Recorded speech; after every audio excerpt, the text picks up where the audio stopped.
laga soo baxay meeshaas lagu dilay ma ku qancayno marka annagu waas dilay iyo warka la sheegayo waxaan leenahay haddii qof dhibaato dawladdu ayana gacan dheer bariiska isaga raadsa gobollada asaga ka soo qabta magaalada asaga ka soo qabta bariisku asaga baaritaanka iska leh marka nala ku qancin mahayo bariiska dhexdiisa ku dhintay qofkii disheena lama yaqaano baaritaan baa lagu jiraa baaritaan annagu ugu noormayno dawladdaa baaraysa waxaan annagu sugaynaa kaliya sanayaashii ninkaas uu sababsaday dawladdu maxkamadda inay keento intaasaan u fadhinaa wax kale oo namarahaya iyo wax kale haddaan dad kale aan ka sheegayna lama arko ninkaas waxaan doonaynaa bariisku waa og yahay taliyaha og ku-xigeenkaa og nin kastaa og dawladda waxaan ka codsanaynaa sharafta leh oo madaxweynaha ra-iisul wasaaraha duqa magaalada gudoomiyaha muxuu ahaa bariiska kulli dhammaantood dawladda waxaan warna qanciyaan ka dhowraynaa iyo wixii sargaalkii cabdi cali seed uu sababsaday in naloo sheegaan rabnaa annagu dhib kale ma rabno ninkaas sababta uu dhintay annagu waxaan u haysanaa in la dilay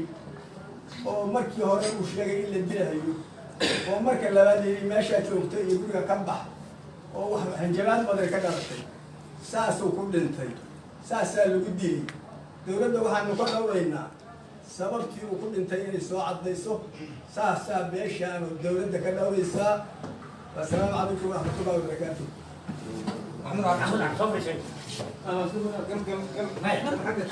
ehelada dadkii gaashaanle dhexe cabdi cali seed oo sheegaya inaan isdilin la dilay sidaa daraaddeedna dawladda ka dalbanaya in cadaaladda la horkeeno sida ay yidhaahdeen qofkii dhibkaa geystay warbaahinta ayay la hadlayaan muqdisho iyagoo jooga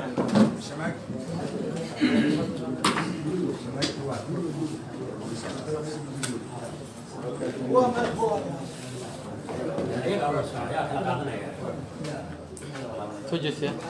فجس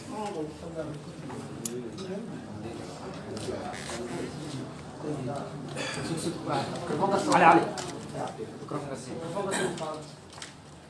يتكلم كده رافض العجين كوين كبير بكره حرسان سبحان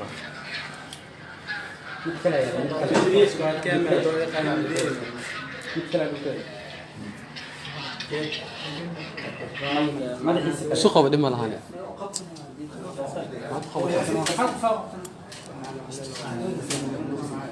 فبلا ما بدي ما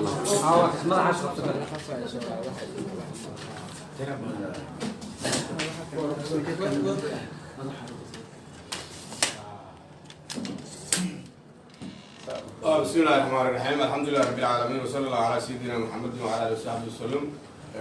إن لله وإنا إليه راجعون marka hore waxaan leenahay marxuumka Allah u naxariisto aan ka hadlayno qof walba waa dhimanayaa sababtiisa ku dhimanayaa marka Allah u naxariistaan leenahay annagana Allah naga sabir siiyo marka labaad waxaan rabnaa insha Allah taala anigu waxaan rabaa warkayga inaan laba su'aalood oo aan dawladda u jeedinayno inaan ku koobo ayaan rabaa su-aasha koowaad waxaa weeye dadka Soomaaliyeed ma aha 30 sano jir ma aha 20 jir ma aha waa dad haddii ilaahay maayo soo joogay dawlado badan lana soo maamulay shaqada laga hadlayo sarkaalkaasi uu ka hadlayana ka soo qayb galay oo ka mid noqday waxaan rabaa su-aasha ah taliyaha booliiska waxaan ka doonayaa aniga iyo qaybaha oo ninkaas qaybta ka tirsanaa iyo dhammaan cidda ay kusayso in la ku qanciyo xeraan ciidan oo waardiye laga hayo oo sarkaal heegani uu jiro oo kaamboosta uu jiro oo uu jiro ma garanaysaa waardiye taagani uu jiro dhexdiisa qof ku dhintay oo muxuu ahaa intaasi ay jiraan iyo in kale sababta ay ku bannaanka ku joogaan dadkii sarkaalkaasi ku dhex dhintay ayaa waxaan rabnaa in la ku qanciyo sharciyan waxa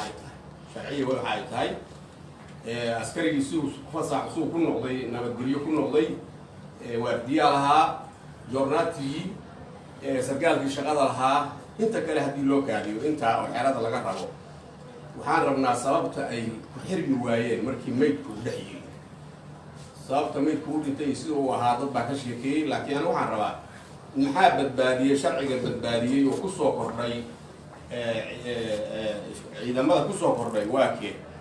waxaan rabnaa in la ku qanciyo taas aan doonaynaa in la ku qanciyo oo ay bannaanka ku joogaan oo waardiyii ku xirmi waayey oo joornaatigii ku xirmi waayey oo sargaalkii shaqada ayaga galahaa ku xirmi waaye saasaan rabnaa su-aashaas waa su-aasha koowaad aan rabo sharciyan inay nooga jawaabaan dowladdu inay ka jawaabto su-aasha labaad oo dowladdu aan ka rabnaa waxay tahay sarkaalkii waa dhintay xeradii ku dhex dhintay ciidankii dhexdiisiibuu ku dhintay sababta lagu duugayna waa rabaa yaa duugay caddaynta lagu duugay oo sarkaalkaa lagu duugo oo la hayo oo nala ku qancinayana waa doonaynaa iyadana waa doonaynaa markii labadaas la waayo waxaan rabnaa maydkii la duugay in lasoo bixiyo la baaro dadkii shaqadaas hayana in wax laga qabto baan doonaynaa oo sharciga la keeno haddii taa la waayo waxaan u sheegaynaa waan ka digaynaa oo wax badan oo soo maray ay tahay oo soomaali lagu arkay inay tahay fursad baad haysataa fuli waxaad rabto haddii dowladdu saas noqoto waxaa ka jawaabaya ciddii mas-uuliyaddaas iyadaa ka jawaabaysa hadday noqoto fursad baad haysataa ku fuli qofkaan waxaasad ku fuli kartaa saastaan u macnaysanayna haddii aan lala ka qancin labadaas dare haddii aan lala ka qancin ma qarsanayno geli mayno ma garanaysaa meel carab ka shigi mayno waxaan rabnaa sababtii lagu duugay caddayntii lagu duugay inna la tuso waa doonayna ciddii shaqadaa laheyd oo ku dhex dhintay wixii ay mudnayd in la masiyana waa doonayna sidaan sharciga aan ku naqaano haddii taa la waayo waxay noqonaysaa soomaali ninkii meel joogo xaafiis loo dhiibaaba inay tahay fursad baad haysataa maanta ka faa'iidayso ciddaad